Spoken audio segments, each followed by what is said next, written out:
Hi, welcome to divine access consciousness talk show. मैं हूं आपकी दोस्त नाज़नीन। जी हाँ, चलिए मेरे को बहुत मैसेजेस आते हैं कि मैम ऐसे कोई स्विच वर्ड बताइए या तो कुछ ऐसे नंबर बताइए जो हमारा जो बॉयफ्रेंड है, जो हमारा फियांसे है, गर्लफ्रेंड है, व्हाटएवर, जिसे हम प्यार करते हैं, जिन्होंने हमें ब्लॉक किया है, वो अनब्लॉक करे, हमारी लाइफ में फिर से आ जाए, होता है ना।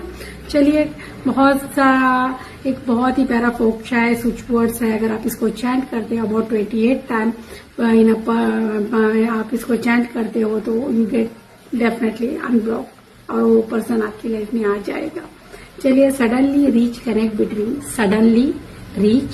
बिटवीन इसको चैंट करना है 28 टाइम।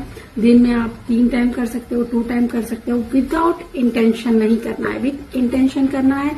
जब इंटेंशन सेट हो जाए तो thank you God and thank you universe, must and should इसको बोलना है, ठीक है ना। चलिए, ट्राई